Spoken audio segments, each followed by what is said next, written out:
Nous étudions l'épître aux Galates. Nous sommes au 3e chapitre. Et la fois passée, nous sommes arrêtés au 5e verset et nous continuons à partir du 6e verset que j'ai lu au nom du Seigneur Jésus-Christ. Éphésiens chapitre 3 à partir du 6e verset. Comme Abraham crut à Dieu et cela lui fut imputé à justice. Reconnaissez donc que ce ne sont pas ceux qui ont reconnaissez donc que ce sont ceux qui ont la foi qui sont fils d'Abraham. Aussi l'Écriture, prévoyant que Dieu justifierait les païens par la foi, a d'avance annoncé cette bonne nouvelle à Abraham. Toutes les nations seront bénies en toi, de sorte que ceux qui croient sont bénis avec Abraham les croyants.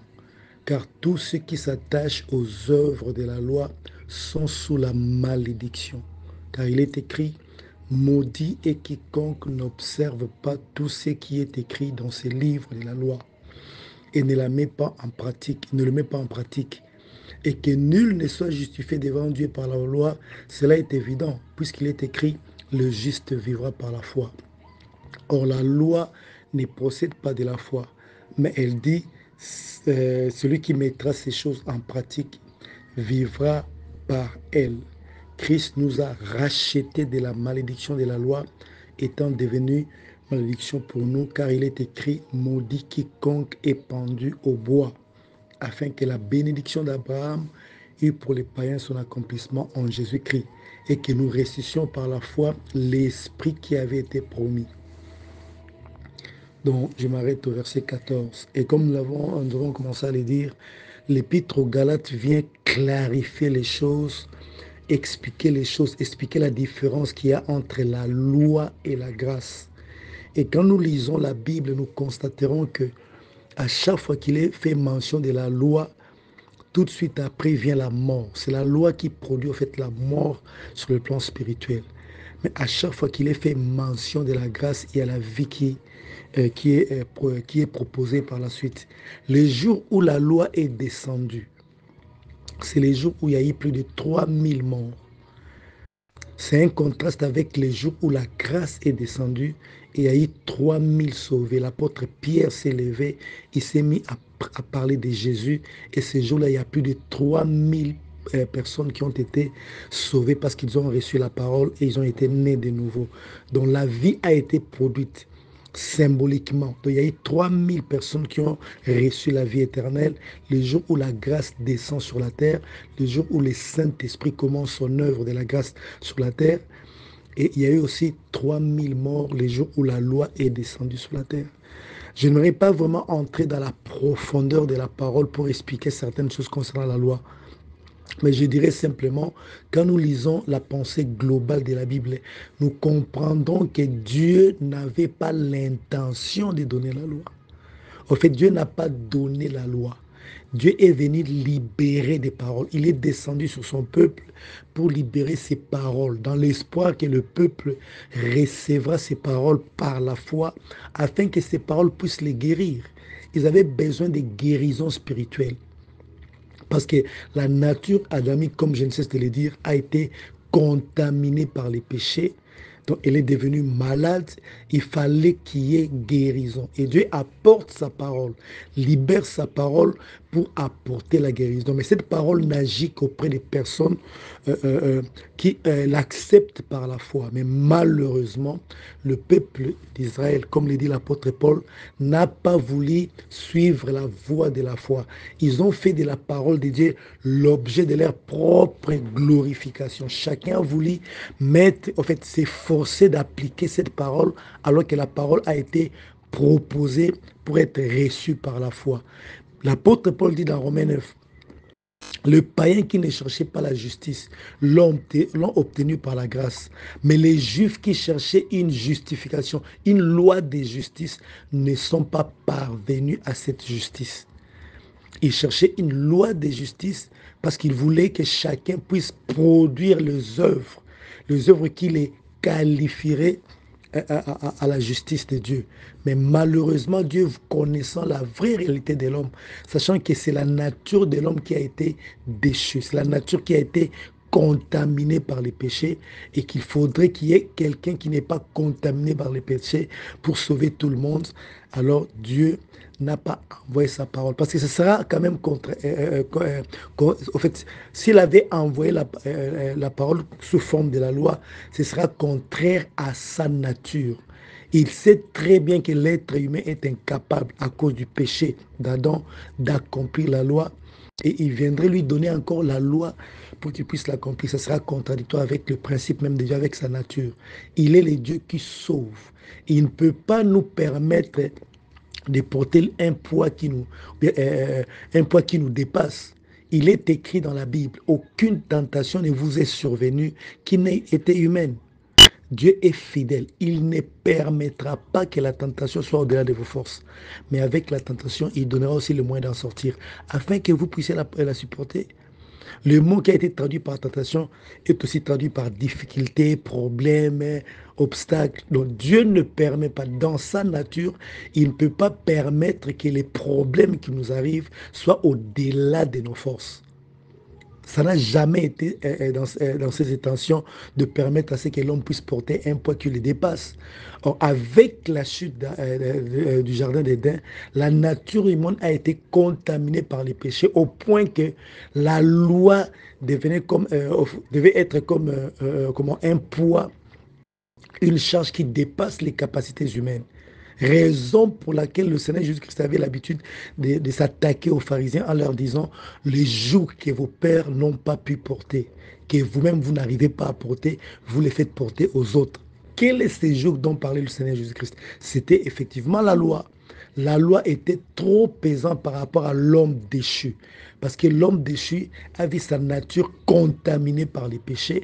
Alors le péché est devenu naturel dans sa vie. Il ne pouvait pas porter cette charge de la loi qui l'obligeait de vivre une vie qui était contraire à la nature qu'il a reçue après sa chute. Sa nature étant modifiée, il ne pouvait que vivre dans les péchés. Et venir donner une loi qui est au-dessus des capacités de l'homme déchu serait injuste. Voilà pourquoi la Bible déclare que Dieu ne tenant pas compte du temps de l'ignorance, nous a sauvés par la grâce pour se montrer lui-même juste parce qu'il a procédé par la grâce.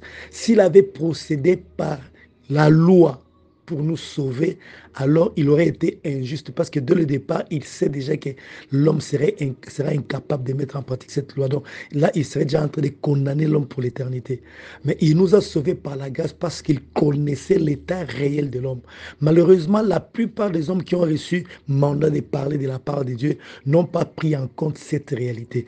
Ils ne savaient pas que l'homme était lui-même contaminé par les péchés, sa nature contaminée par les péchés et qu'il lui était impossible d'atteindre dans ces conditions les exigences de la justice et de la sainteté de Dieu.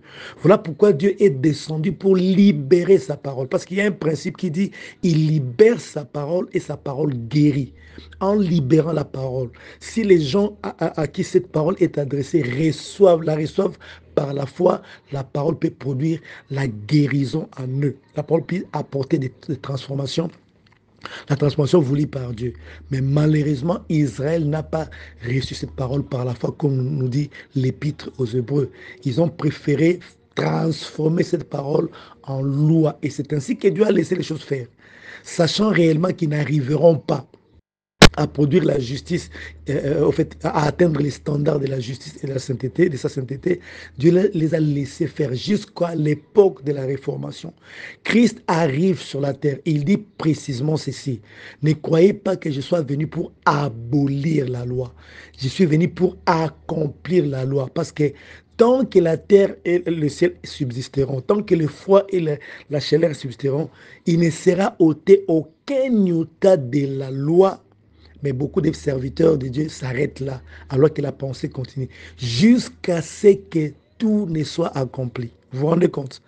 Et quand vous lisez la version d'Arby, vous verrez qu'il y a le mot qui a été, la phrase qui a été utilisée, c'est jusqu'à ce que tout soit accompli. Tandis que Louis II dit jusqu'à ce que tout ne soit arrivé. Vous vous rendez compte? Alors, au fait, Christ parlait de l'abolition de la loi. La loi ne sera abolie tant qu'elle ne sera pas totalement accomplie. Il faut d'abord qu'il y ait l'accomplissement total de la loi pour qu'il y ait ensuite l'abolition. Christ n'était pas venu pour changer, modifier la loi. Il est venu abolir la loi, mais simplement après l'avoir accomplie. L'abolition, le changement n'interviendra qu'après que tout soit accompli. Et il est monté à la croix, il a tout accompli. C'est alors qu'il y a eu abolition de la loi. Et l'apôtre Paul, par rapport aux enseignements reçus du Seigneur Jésus-Christ, l'explique en abondance. Nous avons été dégagés de la loi pour servir Dieu sous la grâce. L'apôtre Paul dit, quand le temps fut accompli, il est né sous la loi afin de libérer tout ce qui était sous l'esclavage de la loi et leur accorder l'adoption. Il parle même de l'ordonnance. La loi dont les ordonnances nous condamnaient et qui subsistait contre nous, qui a été abolie. Il a effacé l'acte dont les ordonnances nous condamnaient et qui subsistait contre nous. Il a détruit en le clouant à la croix. Donc Christ nous a dégagé de la loi parce qu'il sait que la nature humaine ne peut pas arriver à accomplir la loi dans sa totalité. Et tant que l'homme sera sous les régimes de la loi et qu'il ne sera pas accomplir la loi dans sa totalité, il sera toujours coupable devant Dieu, il sera toujours condamnable devant Dieu. Alors pour arriver à la conclusion qu'il n'y a maintenant aucune condamnation pour ceux qui sont en Jésus-Christ, Dieu devait d'abord effacer l'acte dont les ordonnances nous condamnaient et qui subsistait contre nous. Il devait les détruire à la croix. Et cet acte-là, c'est ce qu'on appelle la loi et ses ordonnances. Dieu l'a mise complètement de côté pour ouvrir la voie à la justification. Tant que la loi sera là, l'homme sera toujours condamnable. Pourquoi? Parce que l'être humain régénéré en Jésus-Christ n'a pas encore atteint, au fait, n'atteint pas automatiquement la perfection naturelle qui l'empêcherait de pécher, bien de commettre des fautes. Mais tant qu'il n'a pas encore atteint cette perfection, il est susceptible de commettre encore des fautes, des péchés. Voilà pourquoi l'apôtre Jean dira, et l'apôtre plutôt Jacques dira, nous bronchons tous de plusieurs manières. Il reconnaît que les enfants de Dieu bronchent, et ils bronchent tous de plusieurs manières. Et l'apôtre Jean ira encore très loin en disant, si tu dis que tu n'as pas péché, tu fais de Dieu menteur. Celui qui dit qu'il n'a pas péché fait de Dieu menteur. Et il continue. Je ne vous écris pas pour que vous péchiez. Ce n'est pas que je vous autorise à pécher. Mais je vous dis simplement que si vous péchez, sachez qu'il y a un avocat. Un avocat qui est mort non seulement pour nos péchés, mais il est aussi mort pour les péchés du monde entier. Vous vous rendez compte? Donc, on a un avocat. Cela n'est pas un encouragement à pécher, mais c'est juste une réalité pour nous déculpabiliser des accusations du diable. Il n'y a maintenant aucune condamnation. Pourquoi il n'y a plus de condamnation? Parce que la loi qui devait servir des bases juridiques pour nous condamner a été complètement mise de côté. Pour nous qui sommes nés de nouveau, bien sûr, la loi a été mise de côté. On nous a fait quitter le régime de la loi pour nous insérer, nous placer sous les régimes des faveurs imméritées. Qu'est-ce que nous ne méritons pas? Nous ne méritons pas les œuvres dignes de la justification. Qu'est-ce que nous ne méritons pas? Nous ne méritons pas les œuvres qui pouvaient nous placer dans les standards de la justice et de la sainteté de Dieu.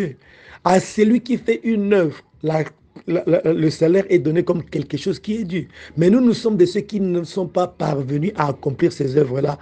Alors on nous a accordé la justice par la grâce. Et c'est comme ça que ça opère depuis le départ. Adam et Ève se sont confectionnés les habits de feuilles d'arbre. C'était une manière de parler de œuvres qu'ils ont voulu présenter à Dieu pour être justifiés après qu'ils aient péché. Et Dieu n'était pas d'accord avec ça. Parce que le principe est que Dieu ne pardonne pas les péchés sans l'avoir puni. Il ne laisse jamais impuni le péché.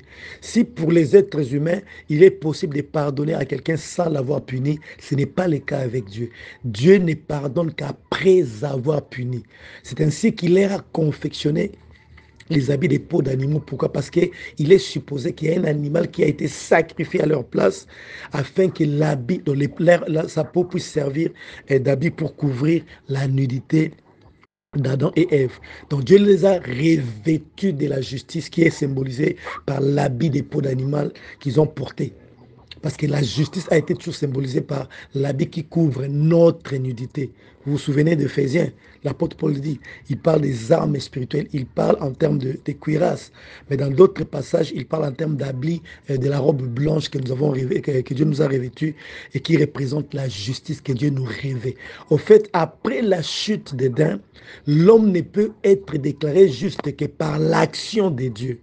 Et le premier être humain à comprendre cela, c'est Abel.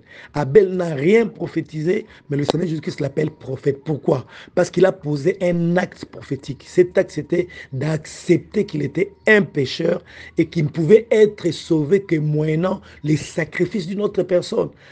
Il faut qu'un autre être meure à sa place afin qu'il lui puisse obtenir la justice de Dieu.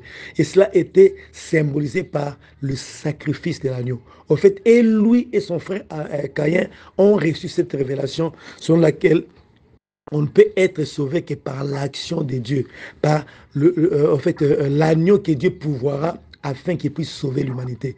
La Bible déclare Jésus-Christ est la victime expiatoire pour nos péchés, qui a été préparée avant la fondation du monde. Et lorsque le temps fut accompli, il s'est manifesté en chair pour s'est sacrifié afin de racheter l'humanité. Au fait, quand nous lisons la Bible, nous comprenons que toutes les personnes, dans toutes les générations, auprès de toutes les populations de la terre, non seulement les Juifs, toutes les personnes qui ont été en contact avec Dieu ont fini toujours par avoir la révélation que Dieu viendra sur la terre sous une forme humaine pour sauver l'humanité. Que ce soit les Juifs, que ce soit d'autres peuples. On a toujours compris ça. Donc, toutes les personnes qui ont marché avec Dieu, qui ont eu la grâce de connaître Dieu, ont toujours su qu'il y aura un sacrifice qui sauvera l'humanité. Et ce sacrifice, c'est Dieu lui-même qui le fera parce qu'il deviendra un être humain. C'est ainsi que la Bible déclare que les gens de l'ancienne alliance, ou bien les gens des anciennes époques ont voulu voir l'arrivée des Messies. Ils attendaient cela. Toute personne qui était en contact avec Dieu attendait au fait l'arrivée du Messie. C'est ainsi que quand Simeon a vu Christ, il a dit, il a dû s'adresser à Dieu pour dire, effectivement, mes yeux ont vu le Seigneur. Alors tu peux me répondre parce que j'attendais que ça. La même chose avec Anne la prophétesse. Et l'apôtre Pierre dira plus tard que les gens qui ont prophétisé touchant la grâce qui nous était réservée ont fait de ces sujets l'objet de leurs investigations. Vous la sondez les Écritures pour savoir quand est-ce que ces choses arriveront. Parce que c'est l'Esprit de Christ qui prophétisait en eux. Mais il leur a été dit, ces choses ne vous concernent pas. Vous n'êtes que les dispensateurs de ces choses. Mais il y aura une génération qui vivra ces choses. Qu'est-ce que les gens voulaient voir? Ils voulaient voir les Messies qui viendront sur la terre. Le salut, c'est au moyen d'un sacrifice. Depuis la chute d'Adam jusqu'à la fin des temps, le salut sera toujours au moyen d'un sacrifice. Le sacrifice de l'agneau pascal qui doit être livré pour verser son sang afin de libérer le peuple de son péché. Puisque cet agneau n'était pas encore arrivé, toutes les personnes qui ont reçu cette révélation, comme quoi Dieu viendra sur la terre pour sauver l'humanité sous formes humaines, devaient croire en cette révélation. Mais leur croyance devait être prouvée par l'acte qu'ils devaient poser. Quel est cet acte? Ils devaient prendre un agneau sans tache, un agneau sans défaut, le sacrifier par préfiguration à ce que le Christ viendra accomplir sur la croix. Donc tous les sacrifices de l'ancienne alliance annonçaient la mort de Jésus-Christ. Et toutes les personnes qui ont accepté de sacrifier pour le pardon de leurs péchés croyaient par préfiguration en Christ qui viendra. Voilà pourquoi quand il est venu en chair, il a accompli son œuvre. Il descendra dans les séjours des morts pour aller prêcher aux esprits retenus captifs. Parce que ces esprits-là attendaient au fait sa venue. Ils ne l'ont pas vu, mais ils ont cru en sa venue. Et il devait aller se présenter. Il y a certaines versions qui disent qu'il est allé se présenter aux esprits en captivité. Ces esprits qui avaient reçu le message que Dieu viendra un jour sur la terre pour sauver l'humanité. Mais il prendra la forme humaine, il se constituera en sacrifice et son sang sauvera l'humanité. C'est ainsi qu'Abel, en sacrifiant, il a prophétisé, il a annoncé par son acte la venue du Christ. C'est le premier être humain à poser un acte prophétique qui parle de Jésus-Christ. Ses parents, Adam et Ève, ne l'ont pas su, mais au moins Abel l'a su et il est le premier prophète selon le Seigneur Jésus-Christ qui parle d'Abel comme étant le premier prophète à cause de cet acte-là. Donc le salut pour Dieu se résume au sacrifice de l'agneau. Il faut qu'il y ait un agneau sans tache qui n'a pas commis de péché, qui puisse se sacrifier pour l'humanité afin que l'humanité puisse avoir le pardon de Dieu. Et Dieu ne peut pas pardonner sans avoir puni. Voilà pourquoi Christ est monté à la croix. Si toi et moi nous avons obtenu le pardon, c'est parce que la punition de nos péchés est tombée sur Jésus. Dieu a puni son Fils. Il est lui-même le Fils, parce qu'il ne faut pas qu'il y ait une confusion, hein, parce qu'il n'y a pas trois dieux, il n'y a qu'un seul Dieu, mais qui s'est révélé comme le Père, il s'est révélé comme le Fils, et maintenant il se révèle comme le Saint-Esprit. En jouant le rôle, disons-le comme ça, du Fils, alors il s'est puni pour qu'il y ait possibilité de pardon. Il ne pardonne jamais en laissant impunis les péchés. Il pardonne après avoir puni les péchés. Alors nous tous, nous sommes sauvés aujourd'hui, nous sommes pardonnés parce que nos péchés ont été pardonnés à cause de la punition que le Seigneur a subie à notre place. Celui qui n'a point connu le péché, nous dit la Bible. Dieu l'a fait devenir péché pour nous afin que nous devenions en lui la justice même de Dieu. Et cette œuvre a été accomplie une fois pour toutes et pour toujours. L'Épître aux Hébreux nous parle de l'œuvre du Seigneur Jésus comme une œuvre qui a été accomplie une fois pour toutes et pour toujours. Cette œuvre ne reviendra plus. C'était une œuvre tellement parfaite qu'on ne peut plus la reproduire de nouveau. C'est une œuvre qui a des conséquences jusque dans l'éternité. Et c'est une œuvre dans laquelle le sang a été versé pour nous obtenir une rédemption éternelle qui touche à notre passé, à notre présent et à notre futur. En d'autres mots, Christ nous a pardonné les passés, les présents et même le futur. Tant que les chrétiens ne comprendront pas cela, tant que les chrétiens n'intérioriseront pas cette vérité, les diables pourra toujours les accuser dans leur conscience. Pourquoi? Parce que le diable nous amène toujours dans le terrain de l'être adamique, dans le terrain de la nature humaine. Il te fera voir ta nature humaine avec ses défauts pour amener la culpabilité dans ton cœur. Mais tandis que le Saint-Esprit vient exalter Jésus, il parlera de moi, nous dit Jésus. Il viendra vous annoncer les choses qui me concernent. Le Saint-Esprit vient glorifier Jésus. Il glorifie Jésus dans l'œuvre qu'il a accomplie pour nous sur la croix. Parce que la glorification d'un homme dépend de l'œuvre qu'il a accomplie. Plus tu accomplis des exploits sur la terre, plus tu es glorifié. Les héros que nous connaissons sur la terre sont héros parce qu'ils ont accompli des exploits. Et on les célèbre par rapport aux exploits qu'ils ont accomplis. Et Christ aussi, son œuvre le rend grand sur la terre. Et c'est pour cela qu'il a, après avoir accompli son œuvre, fini son travail, il dira au Père, Père, glorifie ton Fils de la gloire qu'il avait auprès de toi avant la fondation du monde. Parce que j'ai accompli l'œuvre que tu m'as envoyé d'accomplir. Donc après accomplissement de l'œuvre, il a été glorifié. Et la gloire que nous lui donnons dépend, en fait, repose sur l'œuvre qu'il a accomplie pour nous sur la croix. Et toute la gloire qui est donnée à Jésus-Christ dans l'Apocalypse est liée à l'œuvre qu'il a accomplie sur la croix. On glorifie l'agneau de Dieu qui a été immolé, qui a accepté de souffrir à la place de l'humanité pour lui apporter le salut. Alors, le Saint-Esprit vient glorifier Jésus. En d'autres mots, il vient parler de ce que Jésus-Christ a accompli pour nous sur la croix. Parce que ce qu'il a accompli, c'est ce qui lui donne la gloire en tant que fils. Fils qui a accompli la volonté du Père. Il vient nous parler. Alors, le Saint-Esprit attirera toujours notre attention sur qui est Jésus et sur ce qu'il a accompli pour nous. C'est en cela que Jésus-Christ est glorifié. Mais le diable fait juste le contraire. Il te fera voir ta nature humaine. Il voudra que tes pensées soient figées sur ta nature humaine afin de créer la culpabilité. Mais à tous ceux qui l'ont reçu et à ceux qui croient en son nom, il leur a donné le pouvoir d'être enfants de Dieu. Et les enfants de Dieu sont justifiés. Le jugement est remis entre les mains du Fils, comme lui-même le dit. Le Père ne juge personne, il a remis tout jugement entre mes mains. Mais ceux qui m'appartiennent ne viennent pas en jugement, ils passent de la mort à la vie. Ça, c'est le Christ qui le dit. Alors, tant que nous ne serons pas intériorisés ces choses, le diable aura toujours une possibilité de nous cribler au niveau de notre conscience afin que nous ne puissions pas produire la vie. La vie éternelle qui a été insérée à nous s'est nourrie de la parole de Christ. La vie éternelle qui a été insérée à nous s'est nourrie de la conscience de la personne de Christ et de l'œuvre qu'il a accomplie pour nous sur la croix. Tant que nous serons focalisés sur Christ et c'est ce que nous sommes devenus en lui, le diable ne pourra pas trouver des moyens. Il ne pourra pas trouver une brèche pour nous cribler au niveau de notre conscience. Il ne pourra pas nous culpabiliser. Mais tant que nous nous éloignons de Christ pour compter sur nos propres œuvres, puisque nos œuvres sont faillibles, nos œuvres ne sont pas parfaites, Parfois, nous marchons en conformité avec la loi, parfois nous bronchons. Alors, le diable trouvera toujours une raison pour nous attaquer. Et comme il lui est impossible d'aller nous accuser au tribunal de Dieu, parce que là, l'arrêt a déjà été rendu, il n'y a maintenant aucune condamnation pour ceux qui sont en Jésus-Christ. Alors, il trouve un moyen pour venir nous accuser dans un autre tribunal que moi j'appelle le tribunal de notre conscience. Il vient t'accuser dans ta conscience. Et si tu n'as pas la connaissance de la parole de Dieu, la connaissance de la parole de Christ, de ce qui s'est passé à la croix, de la position que Dieu t'a donnée en Jésus-Christ, alors il peut facilement te culpabiliser, te paralyser intérieurement afin que tu ne puisses pas libérer la foi. Donc quand nous lisons la Bible, nous comprenons que l'ancienne alliance et la nouvelle alliance tournent vers Jésus. Tout ce qui est dit dans l'ancienne alliance se dirige vers Jésus et tout ce qui est dit dans la nouvelle alliance et se dirige aussi vers Jésus. Jésus est le point central, le point culminant du message que Dieu a apporté à l'humanité. Parce que c'est lui qui est le sauveur du monde. Et toi et moi, nous sommes nés de nouveau. Nous devons nous enraciner en Christ.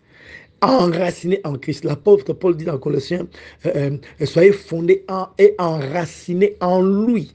Et lui-même, Jésus a dit, soyez connectés au sceptre. La branche, les branches qui veulent porter du fruit doit être connecté au tronc. Demeurez en moi. Demeurez en ce que je suis pour vous. Demeurez en ce que j'ai accompli pour vous. Cela se fait au niveau de notre homme intérieur. Il faut que nos opinions soient complètement effacées et que nous puissions adopter les opinions de Dieu. Faire des opinions de Dieu nos opinions. Faire de la pensée de Dieu nos pensées. Faire de la manière de voir des choses de Dieu notre manière de voir les choses. Sinon, le diable trouvera toujours un moyen pour nous cribler. Les gens qui ont compris cette différence ont une certaine ascendance sur les diables. Parce qu'à chaque fois qu'il viendra, il ne saura pas pénétrer leur conscience pour leur faire du mal. À chaque fois qu'il bronche, et je dis encore, je n'encourage personne à broncher. Dieu aussi n'encourage personne à broncher, mais Dieu connaît. Dieu sait que les êtres humains qui sont nés de nouveau n'ont pas automatiquement atteint la perfection naturelle, donc ils peuvent broncher. Il a mis toutes les dispositions possibles pour que les diables ne puissent plus avoir l'ascendant sur nous. C'est à nous de nous accrocher à la parole de Dieu. Pourquoi il n'y a maintenant aucune condamnation? Parce que la loi qui devait servir de base juridique pour nous condamner n'existe plus. Pourquoi personne ne peut nous accuser? Il y a une voix qui crie, la voix du Saint-Esprit bien sûr, qui crie, qui accusera les élus de Dieu? Parce que le diable n'a plus où puiser. Il n'a pas un texte juridique sur lequel puiser pour nous accuser. Et puisqu'il n'y a plus ce texte juridique-là, alors il n'y a pas moyen qu'il puisse nous accuser. Et il ne peut pas se rendre au tribunal de Dieu parce que là, il sera débouté, mais il revient vers notre conscience pour nous attaquer. Or, la conscience est soit faible, soit forte, comme nous le dit l'apôtre Paul. Une conscience faible est la conscience qui est liée à la loi, qui est liée aux œuvres humaines. Mais une conscience forte, c'est une conscience qui est bourrée de la parole de Christ, qui est bourrée de la connaissance de Christ et qui repose sur la foi. Et pour l'expliquer, il nous donne un exemple. L'exemple de celui qui pense que manger les arbres et sacrifier aux idoles, c'est un péché. Et une autre personne qui pense que le manger n'est pas un péché simplement parce que en priant, tout est purifié. Vous voyez? Mais pourtant, c'est la loi qui a qualifié ces aliments des aliments impurs. Tout animal qui est sacrifié à une idole ne pouvait pas être mangé par les Juifs parce que le faire, c'est un péché. Mais l'apôtre Paul vous dira, mangez de tout ce qui se vend au marché. Qu'est-ce qui était vendu au marché? Ce qui était vendu au marché, c'était des animaux qui soit étaient sacrifiés aux idoles, soit étouffés. En fait, on piégeait les animaux dans le cadre de la chasse et ces genres d'animaux ne pouvaient pas être mangés par les Juifs parce que les Juifs ne pouvaient manger qu'un animal qui a été égorgé, dont le sang a coulé. Un animal qui a été étouffé, soit qui est mort sous l'effet d'un piège. Il est mort sans être égorgé. Donc un Juif ne peut pas manger pareil aliment. Or, il s'est vendu au marché les animaux sacrifiés aux idoles et les animaux étouffés. Et l'apôtre Paul vient dire, mangez de tout ce qui se vend au marché. Tout est purifié par la prière. Et il parle même de la personne qui a conscience que manger ces choses-là n'est pas un péché. Il lui impose de ne pas manger ces choses en présence de celui qui a la conscience faible, qui pense que le manger, c'est un péché. Donc, une conscience liée à la loi aux œuvres humaines est toujours faible devant Dieu. Mais une conscience qui s'est appropriée de ce que Dieu dit à travers l'œuvre de la croix, de ce que Jésus-Christ a accompli, cette conscience devient forte. C'est ainsi qu'on a des bébés spirituels qui ont une conscience faible et on a des matures spirituels qui ont une conscience aguerrie par la connaissance de la parole de Christ. Aujourd'hui, tel que je suis là, je ne permets pas au diable de me condamner. La seule personne qui a droit de me dire si je me suis mal comporté, c'est le Saint-Esprit. Et je sais distinguer quand le Saint-Esprit parle et quand le diable parle. Quand le Saint-Esprit parle, vous vous sentez gêné, ça vous dérange, une certaine culpabilité dans votre cœur. Mais dès que vous pensez à Dieu, vous pensez au salut, vous pensez au sang et vous vous mettez à prier, vous sentez la paix envahir votre cœur. Mais quand c'est le diable qui vient vous culpabiliser, même si vous priez, vous essayez de rétablir la communion avec Dieu, vous sentez toujours la culpabilité. Et en ce moment, on comprend que c'est le diable, parce que le diable voudrait que nous soyons toujours dans un état de culpabilité afin que nous ne puissions pas être en communion avec Dieu. Et qu'est-ce qu'il faut faire en ce moment-là? Il faut s'élever et chasser cet esprit-là parce qu'il veut te culpabiliser pendant que Dieu ne te culpabilise plus. Ne te culpabilise plus. Il n'y a maintenant aucune condamnation pour ceux qui sont en Jésus-Christ. Ceux qui sont en Christ n'iront plus jamais en jugement. Ils ont été acquittés, ils ont été justifiés. Ils ont même l'expression de la justice de Dieu. Parce que celui qui n'a pas connu le péché est devenu péché pour eux, tandis qu'eux sont venus l'expression même de la justice de Dieu. C'est ce que nous devons comprendre et ce que nous devons intérioriser. Alors Dieu nous demande de produire des œuvres, pas les œuvres qui viennent de nos efforts, mais les œuvres qui viennent de la foi. Notre connexion avec le Seigneur peut faire de sorte que nous puissions produire des œuvres. Et ceux qui ont à bénéficier de la grâce sont privilégiés par rapport à ceux qui n'ont pas bénéficié de la grâce.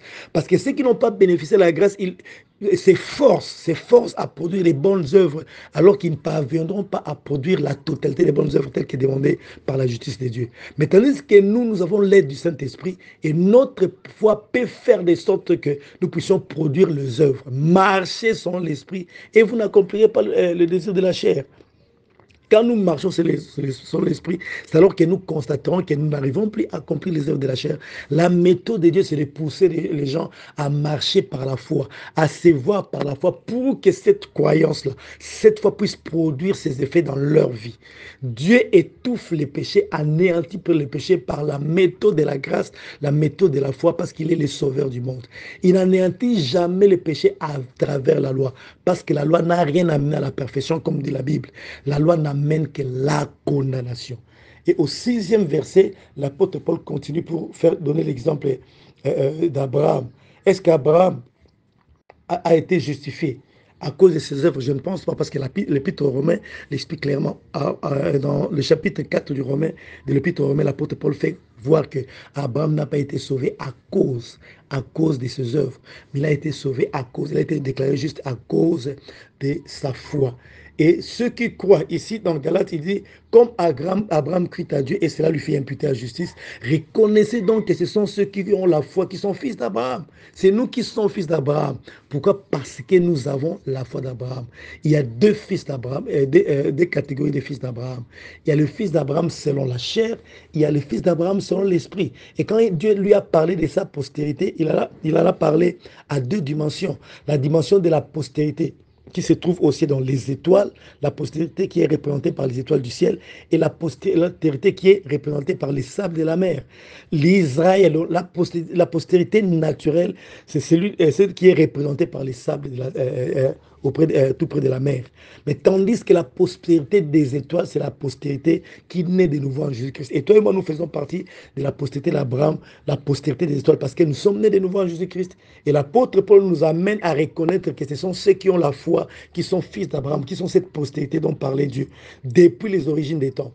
Aussi, l'Écriture, prévoyant que Dieu justifierait les païens par la foi, a d'avance annoncé cette bonne nouvelle à Abraham: toutes les nations de la terre seront bénies en toi. De sorte que ceux qui croient sont bénis avec Abraham, les croyants. Il y a cette question-là de la bénédiction, parce qu'on pousse les enfants de Dieu à demander à Dieu de les bénir, alors que nous sommes déjà bénis avec Abraham. La bénédiction que Dieu a prononcée sur Abraham le jour où Abraham a quitté sa patrie pour aller par la foi là où Dieu lui indiquait d'aller. C'est cette bénédiction qui nous revient des droits. Je serai l'ami de tes amis, l'ennemi de tes ennemis. Je ferai de toi source de bénédiction.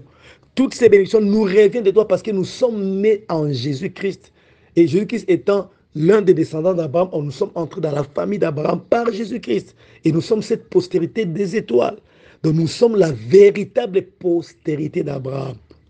Le même apôtre Paul parlera de la postérité d'Abraham dans le 9e chapitre de l'épître aux Romains, en disant qu'il y a deux postérités et la véritable postérité, c'est celle qui est issue d'Abraham à travers le Christ. Et toi et moi, nous faisons partie de cette postérité d'Abraham à travers le Seigneur Jésus-Christ. Et reconnaissons que nous sommes bénis. Nous sommes bénis avec Abraham. Tu cherches la bénédiction pendant que tu es déjà béni. Dieu ne te demande que de prendre conscience que tu es béni et de commencer à agir en fonction de cette connaissance que tu as sur ta bénédiction. Nous sommes bénis de toutes sortes de bénédictions spirituelles dans les célestes en Jésus-Christ. Nous ne serons pas bénis. Il est, comment dire, il est stupide, et permettez-moi le terme, il est stupide pour les enfants de continuer à demander à Dieu les choses qu'il leur a déjà données en Jésus-Christ. La bénédiction fait partie du paquet qu'on appelle la rédemption. Le salut s'accompagne avec la bénédiction. Il nous est demandé de prendre conscience que nous sommes bénis.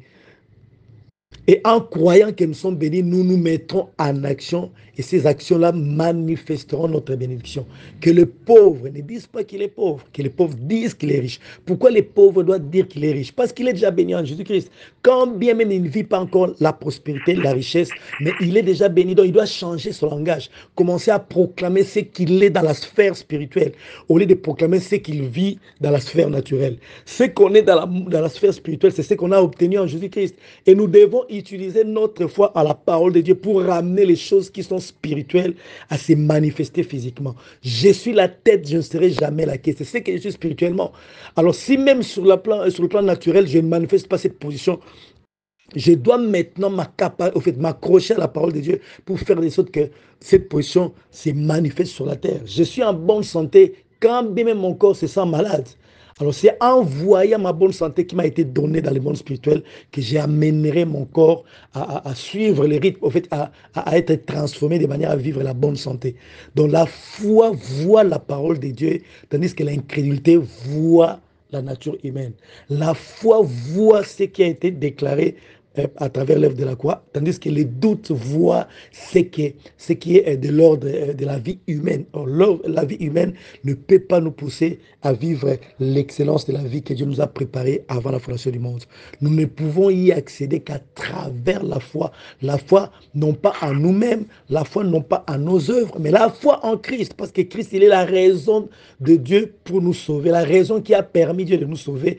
Il est aussi en même temps la raison qui nous permet d'acquérir ce salut par la foi.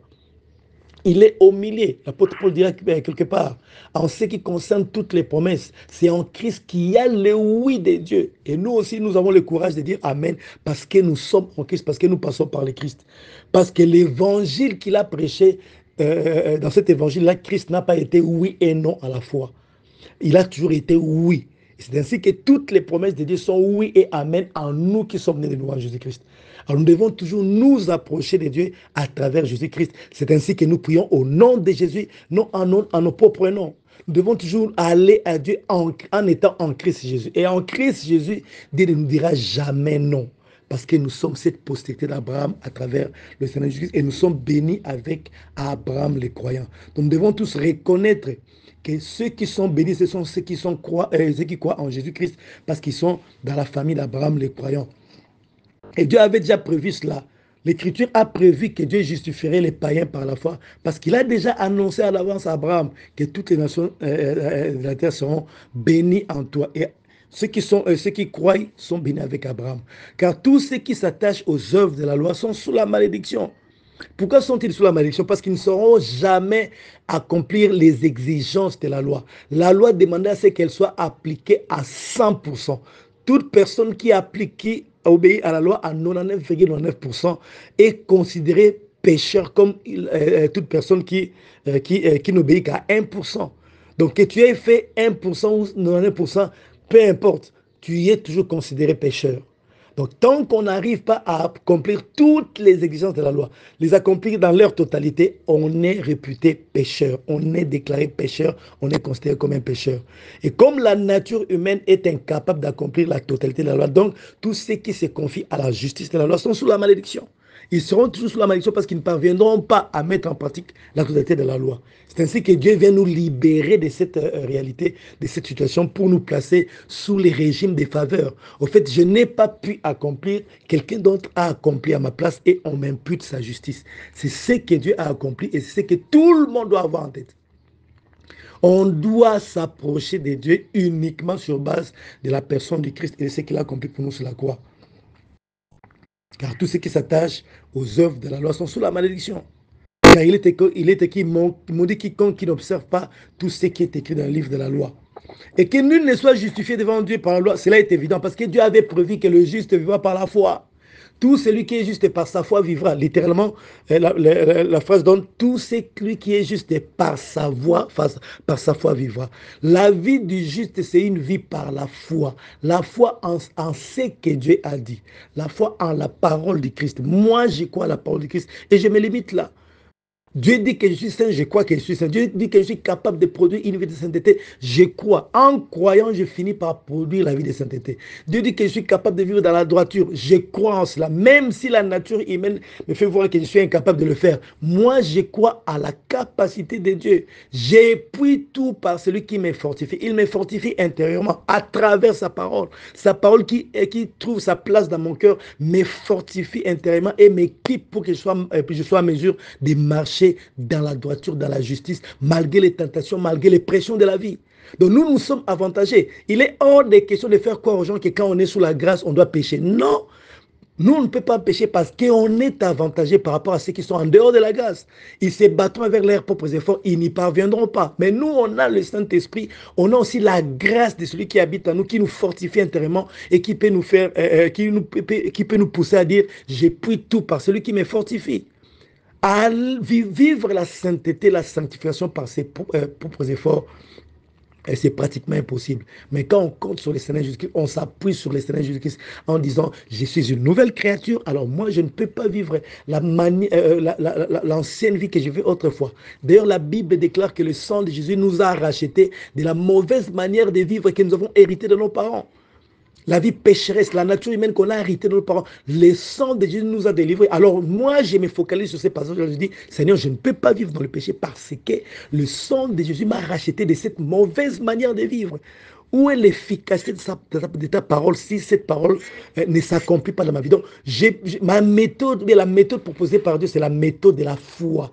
Je crois que je ne peux pas vivre dans le péché parce que la Bible dit que je ne peux pas vivre dans le péché. Je suis une nouvelle créature et je m'accroche à cette parole, je la déclare jusqu'à ce qu'elle se manifeste dans ma vie.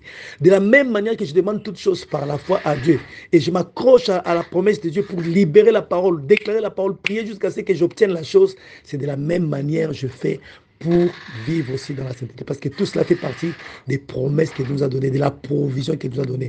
La provision ne concerne pas seulement les choses temporelles, elle concerne aussi les choses spirituelles, les choses qui ont trait aussi à l'âme, à l'esprit et les choses qui ont trait au corps. Donc nous devons procéder de la même manière pour vivre notre vie, la vie que Dieu nous a amenée en Jésus-Christ. C'est par la foi que nous y accédons. Le juste vit sa vie par la foi. Et ce matin, j'aimerais que tu dises à Dieu, Seigneur, aide-moi à intérioriser ces choses. Aide-moi à fonctionner par la foi. Aide-moi à comprendre la différence qu'il y a entre la loi et la grâce. Entre la loi et la foi. La loi demande les œuvres, mais la grâce demande la foi. La foi en une œuvre qui est supérieure à toutes les œuvres des humains réunies. On peut réunir toutes les bonnes œuvres des humains sur la terre. Toutes ces œuvres n'équivaudront jamais une seule goutte du sang de Jésus qui représente l'œuvre de la croix du Seigneur. L'œuvre de la croix du Seigneur, c'est une œuvre de standards très élevés.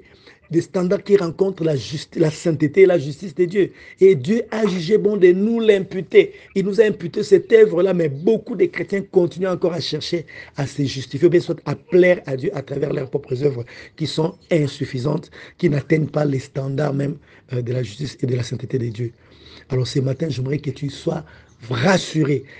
Au fait, ces problèmes-là qui te dérangent, ça peut partir si tu t'enracines dans ce que tu es en Jésus-Christ. Ce sujet de prière-là, et que tu sens comme si ça n'a pas été exaucé, ça peut être exaucé aujourd'hui si tu t'accroches ou bien tu t'enracines à la parole de Dieu, à la parole de Christ.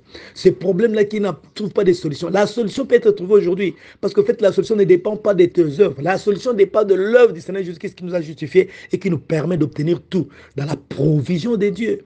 Aujourd'hui, tu peux mettre un terme à certaines choses que tu n'aimes pas dans ta vie, dans ta famille. Aujourd'hui, tu peux t'acquérir certaines choses que tu n'avais pas avant, qui vont embellir ta vie simplement parce que tu t'appuies sur Jésus, tu t'enracines en Christ, tu te présentes en Dieu, à Dieu et tu te présentes dans le monde spirituel au nom de Jésus. Le monde spirituel a été sommé de s'exécuter selon l'ordre des choses établies par le Seigneur Jésus-Christ. Le monde spirituel ne résiste pas au nom de Jésus. Le monde spirituel se soumet au nom de Jésus. Tout comme le monde physique se soumet au nom de Jésus. Toutes les lois de la nature sont soumises au nom de Jésus. Et quand nous nous présentons devant ces lois, devant les spirituels, devant les naturels, au nom de Jésus, les naturels se soumettent. Parce que Jésus est celui qui a mis Dieu d'accord. Et non seulement qu'il a mis Dieu d'accord, il a aussi mis les diables d'accord. Parce que l'œuvre de la croix ne peut pas être niée par les diables. Il a été écrasé, il a été dépouillé. La création tout à l'heure a vécu cette histoire-là, cette chose, cet événement. Alors Satan ne peut pas le nier parce que la création tout entière a vu comment il a été écrasé. Donc il a été mis d'accord, il ne peut pas faire autrement.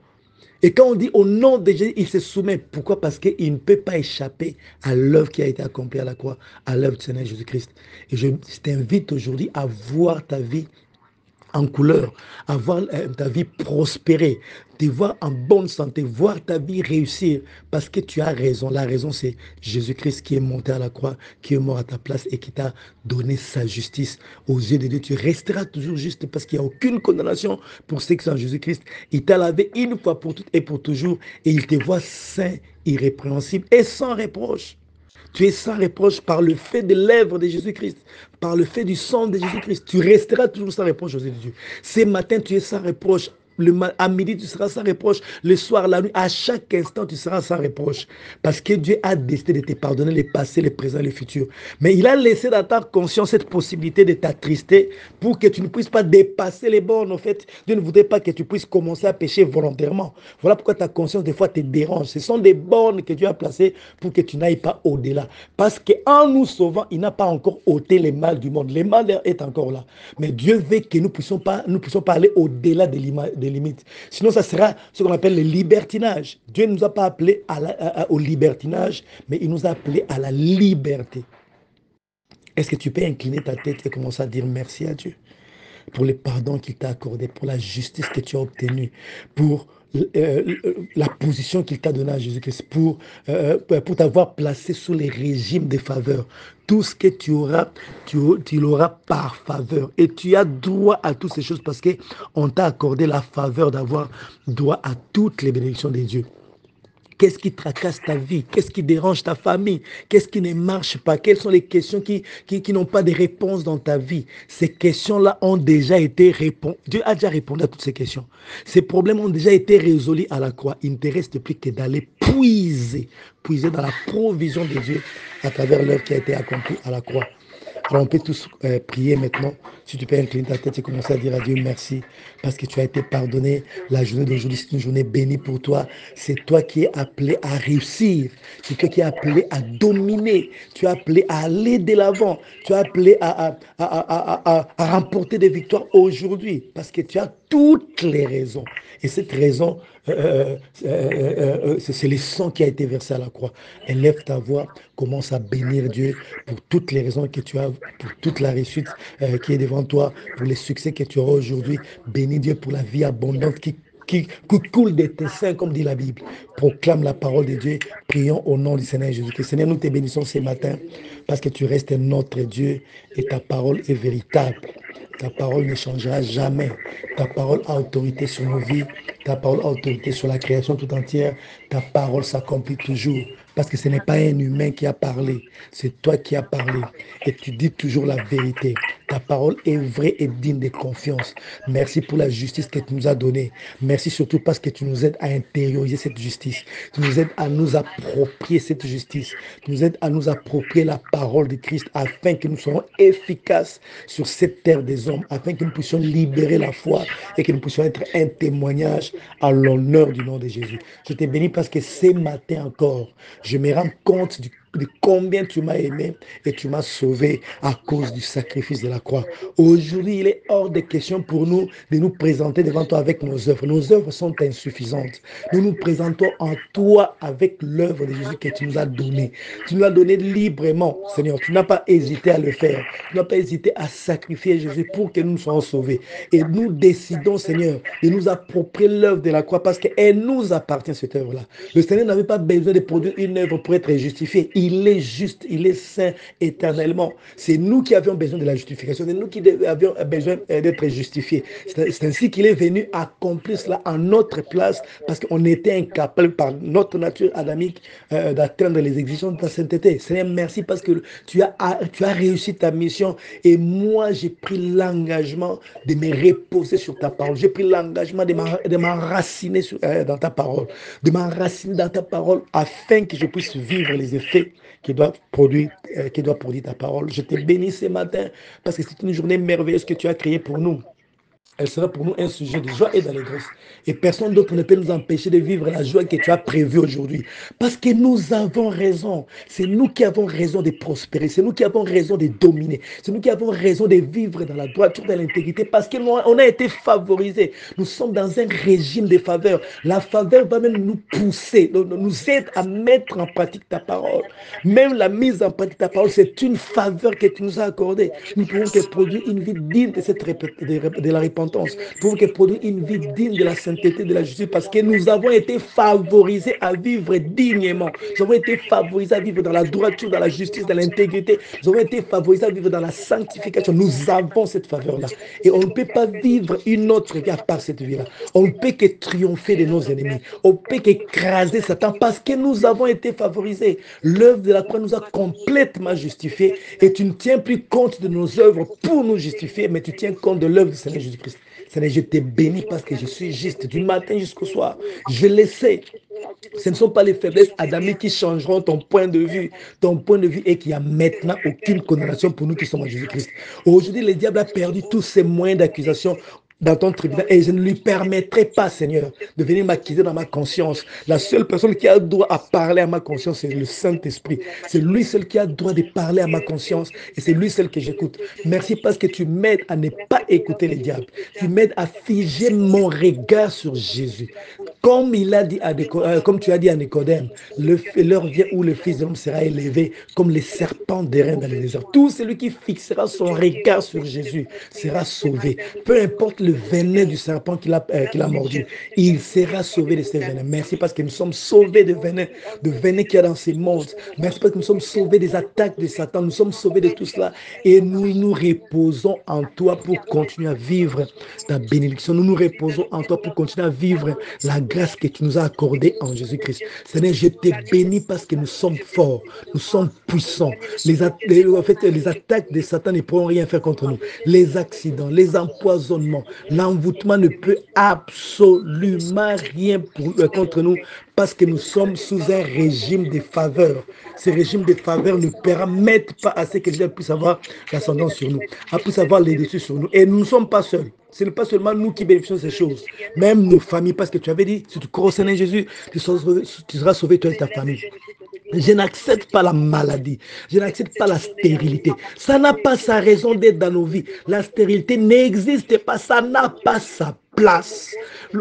N'importe quelle maladie n'a pas sa place dans nos vies. Le cancer, le sida, toutes ces choses-là n'ont aucune place dans nos vies. Même cette épidémie qui circule, ça n'a pas droit de toucher nos vies parce qu'il y a un sacrifice qui a été fait en notre place, un sacrifice qui a été fait en notre faveur afin que ces choses ne puissent pas avoir raison de nos vies. Ces choses ne puissent pas se retrouver dans nos vies. Nous sommes de ceux qui sont sauvés, de ceux qui bénéficient de l'efficacité de l'action du sang de Jésus-Christ. Nous appartenons à l'alliance de Golgotha. Nous sommes liés au pacte de Golgotha. Nous puisons à l'autel de la croix de Jésus. Donc l'autel de la croix de Jésus ne permet pas ces choses parce qu'il a été blessé pour nos péchés, brisé pour nos iniquités. Les châtiments qui nous donnent la paix est tombé sur lui. Et c'est par ces meurtrissures que nous sommes libres, nous sommes guéris, nous sommes bénis et nous pouvons que vivre la vie de bénédiction. Seigneur, je t'ai béni pour cette journée.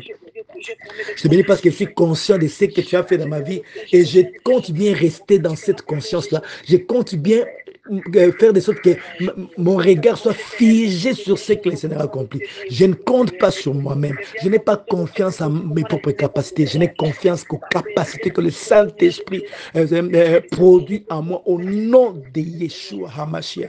Je te bénis parce que je suis juste. Je te bénis parce que je suis saint. Je te bénis parce que je suis intègre. Je suis pur. Je suis lavé par le sang de Jésus. Je te bénis parce que je suis qualifié à vivre tes bénédictions. C'est ainsi que la journée d'aujourd'hui est une journée bénie pour moi.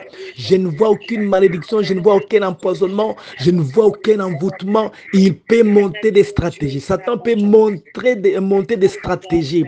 Monter des stratégies pour m'avoir. Il ne m'aura pas parce qu'il est déjà dit que les portes de séjour des morts ne prévaudront point contre nous qui sommes l'Église. Peu importe ces stratégies, peu importe ce qu'ils tentent de faire, tout cela est voué à l'échec parce que la parole a déjà été libérée. Les portes de séjour des morts ne prévaudront point contre nous. Nous vivons la vie abondante. Je proclame la vie abondante. Je proclame la liberté. Tout ce dont j'ai besoin, je l'obtiens. Mes besoins sont comblés à cause du sang de Yeshua.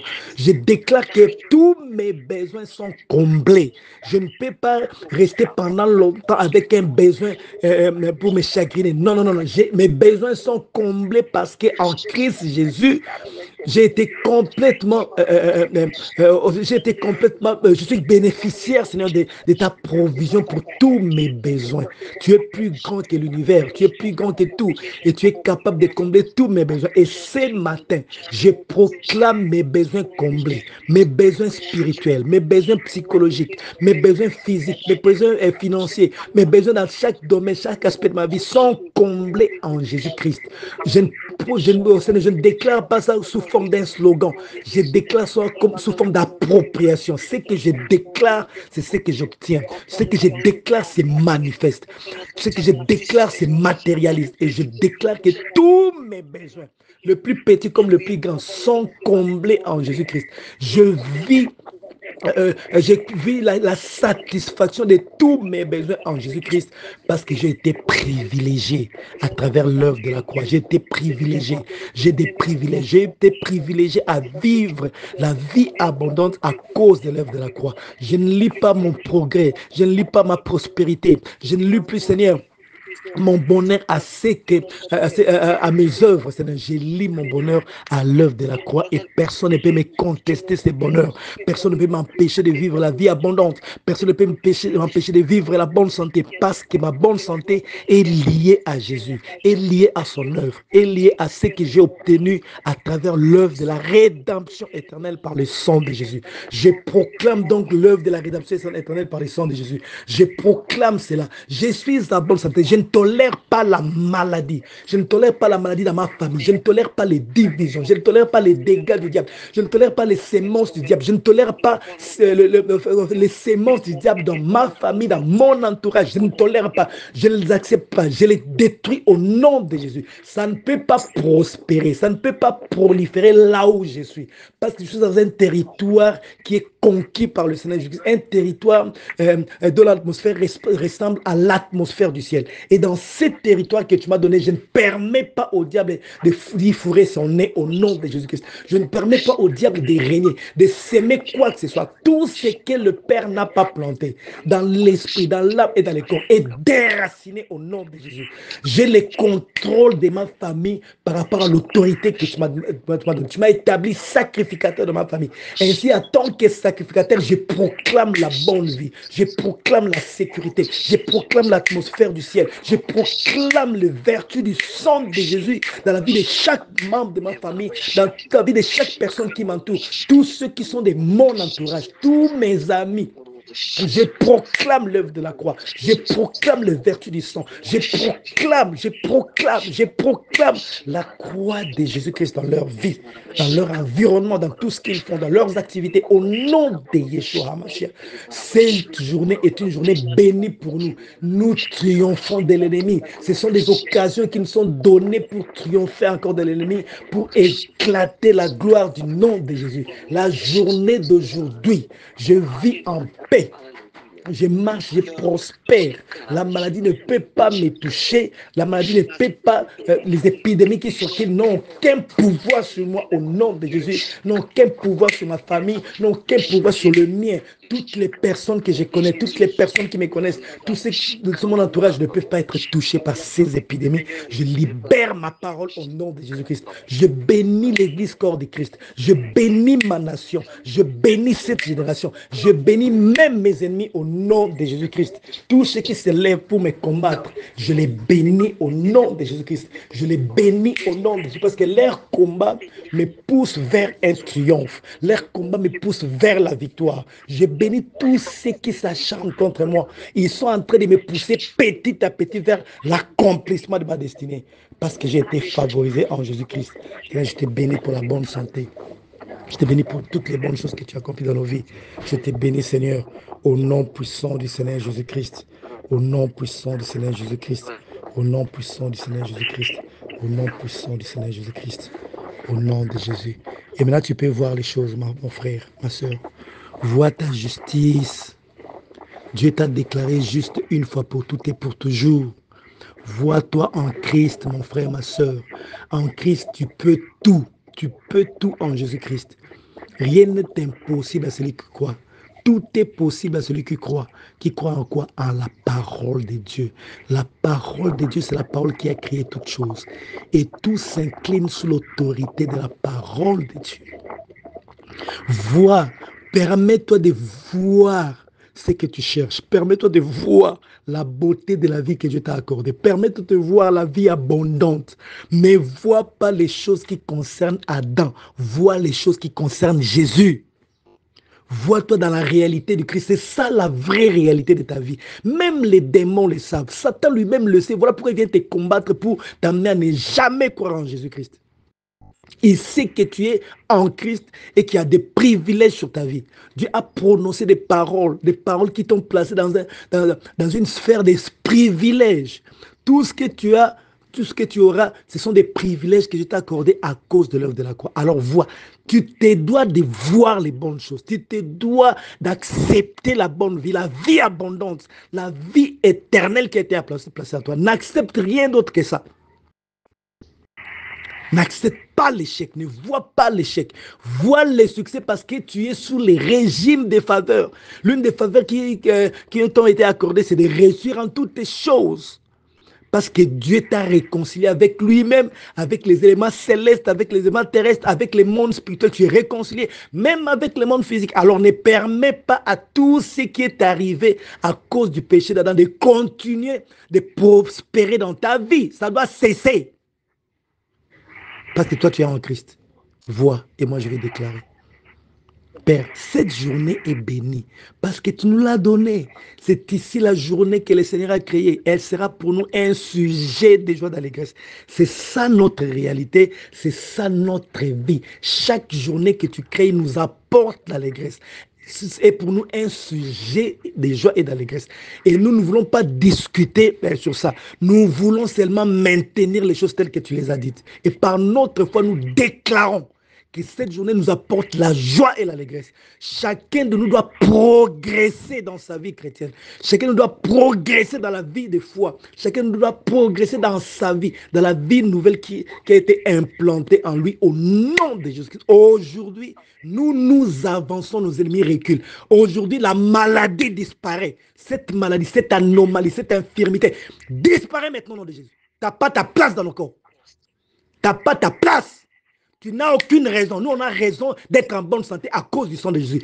Je gueule, je m'acharne, je crie, j'ordonne à tous ceux qui ne confessent pas Jésus-Christ comme Seigneur sauvé dans leur vie de quitter au nom de Jésus. Quitter au nom de Jésus. Vous n'avez pas votre place dans nos vies parce que nous avons été sauvés. Dieu n'a jamais menti. La parole de Dieu dit que nous sommes sauvés et nous devons vivre la vie qui est conforme à ce salut que nous avons obtenu. Je proclame ta liberté au nom de Jésus. Les choses qui te lient, quitte ta vie maintenant au nom de Jésus. La liberté de ta famille. Sois libre dans ton esprit, dans ton âme, dans ton corps. Libre au nom de Jésus. Libre que cette chose-là ne revienne plus jamais. La sémence plantée dans ta vie par le diable meurt aujourd'hui au nom de Jésus. Ça meurt au nom puissant de Jésus. Parce que tout arbre que le Père n'a pas planté doit être déraciné. Et déraciné maintenant au nom de Jésus. Vis ta vie en fonction de ce que tu as obtenu en Jésus-Christ. Que ton esprit n'accepte jamais les propositions du diable. Que dans ton esprit, qu'il y ait une barrière, que ton esprit filtre tout ce que le diable envoie et que ça ne puisse jamais pénétrer au nom de Jésus-Christ. Que tes yeux soient figés sur Yeshua HaMashiach. La réponse en tout. Yeshua HaMashiach, tu as raison d'enfanter, tu as raison de concevoir, tu as raison de te marier. Tu as raison de vivre libre de tout esprit impur, libre de toute condamnation, libre de tout au lieu dressé autrefois par tes aïeux et qui avait de l'influence sur ta famille. Tu es libre de toutes ces choses-là. La raison, c'est le sang de Jésus. Et Dieu confirme sa parole par les signes, les prodiges et les miracles. Tu as été complètement acquitté. Dieu ne trouve aucun grief en toi. Tu es irréprochable à ses yeux. Il t'a travaillé. Il t'a lavé de manière à ce que tu sois en permanence irréprochable. Ma prière ce soir est que toi-même tu t'acceptes comme Dieu t'accepte. Que ces choses-là puissent pénétrer ton esprit. Cette conscience d'être irréprochable devant Dieu ne puisse jamais te quitter au nom de Jésus. Parce que c'est lui-même qui déclare que tu es irréprochable. Il ne voit rien à te reprocher à cause de l'œuvre de la croix qui t'a lavé une fois pour toutes et pour toujours. Et il te voit saint, juste, irrépréhensible, sans reproche. Qu'il te soit donné d'accepter que tu es sans reproche devant Dieu à cause de l'œuvre de la croix qui t'a lavé, qui t'a transformé. Tu es une nouvelle créature. Que tes yeux ne tournent pas vers l'être adamique que tu étais autrefois, mais que tes yeux tournent vers l'être christique que tu es. Tu es né de l'esprit, tu es un esprit. Un esprit tu es. Tu es béni. Cette épidémie-là qu'on veut créer encore n'a pas raison de te toucher ni de toucher à ta famille. Ça ne va pas te toucher. Ça passe son chemin, ça va toucher les méchants parce que ce sont les méchants qui doivent tomber. Et nous, on regardera seulement de loin comment les méchants sont en train de tomber à gauche et à droite. Au nom de Jésus-Christ. Réussis ta vie, que ton œuvre d'aujourd'hui puisse prospérer, que ton travail te procure l'abondance. Au nom de Jésus-Christ, qu'il se crée en toi une opposition au diable. Sois têtu contre les diables, têtu envers les diables. Au nom de Jésus, qu'il se crée en toi des dispositions qui s'opposent au diable, qui s'opposent aux actions du diable, même si tu ne les comprends pas. Mais une fois qu'il y a une action du diable qui se produit autour de toi, tu t'opposes à cela au nom de Jésus. Et que tu sois en mesure d'imposer les desseins de Dieu. Parce que tu es un envoyé de Dieu sur la terre pour imposer ses desseins. Tu es un envoyé de Dieu sur la terre pour dominer la portion du territoire qu'il t'a donné et d'y établir son règne. Établir le règne dans ta famille. Établir le règne de Jésus-Christ dans ton entourage. Là où tu travailles, ta présence établit le règne du Seigneur Jésus-Christ. Au nom puissant de Jésus. Celui qui s'élèvera pour te combattre est combattu par Dieu. Parce que la bénédiction d'Abraham dit aussi que Dieu combattra ceux qui nous combattent et il bénira ceux qui nous bénissent. Père, merci pour la journée d'aujourd'hui. Nous attendons des témoignages au nom puissant de Yeshua HaMashiach. Amen. Amen. Amen. Papa Noël, je te salue. Donc ça, je te salue. Maman Diane, Maman Sophie, Maman Louise, Dan, Tantine Dan, Rachel, Maman Pauline. En tout cas, vous êtes tellement nombreux. Je vous salue. Oh, la sœur Nicole, Maman Nicole, je te salue. Alain, je te salue. Tantine Marie, je te salue. Je vous bénis tous au nom de Jésus. On se voit demain matin. Et d'ici là, on va télécharger l'audio. Ayez l'habitude d'écouter ces audios parce que la foi vient de l'écoute continue de la parole de Dieu. Si nous voulons vivre une vie de foi, une vie de miracles, soyons tout le temps connectés à la parole de Dieu. Dans tes moments libres, au lieu seulement d'écouter la musique ou bien de suivre les séries, mais aie aussi l'habitude de réécouter la parole qui t'a édifié. Même à l'église, là où tu vas, quand il y a un message qui t'édifie, procure-toi ces messages et aie l'habitude de les réécouter à plusieurs reprises parce que ça va produire en toi la foi. Ça va te maintenir dans un état d'esprit de foi. Et en ce moment-là, tu auras à vivre la manifestation de la vie éternelle qui est placée en toi. Que Dieu vous bénisse abondamment. On se voit demain matin au nom puissant du Seigneur Jésus-Christ. S'il y a des témoignages, au fait, il y a la sœur Diane qui écrit tout le temps dans notre groupe parce que c'est lui qui, au fait, c'est elle qui est la personne qui organise au fait les groupes. Alors, si tu as un témoignage, j'aimerais que tu lui écrives et que vous vous arrangez pour qu'elle reçoive vos témoignages. Donc, vous faites un audio et elle va au fait, écouter l'audio et puis voir si elle peut nous proposer ça dans le groupe parce que les témoins aussi peuvent nous inciter à la fois. Il y a beaucoup de gens qui m'appellent pour leur parler de leur témoignage. J'aimerais que ces témoignages puissent passer dans le groupe afin que toutes les personnes qui sont dans le groupe puissent entendre, puissent lire ces témoignages ou entendre ces témoignages afin que leur foi aussi soit édifiée. Alors contactez la sœur Diane, on a tous son numéro parce qu'elle a l'habitude d'écrire tout le temps dans le groupe. Alors vous verrez son numéro et c'est un peu d'entrer en contact avec elle pour déposer vos témoignages. Voilà ce que j'avais à dire pour aujourd'hui. On peut se voir, à moins qu'il y ait quelqu'un qui ait quelque chose à dire, on peut déjà se voir demain matin. Il y a quelqu'un qui a quelque chose à dire? S'il n'y a rien à dire, alors on se salue et puis on se voit demain matin. Que Dieu vous bénisse tous au nom de Jésus.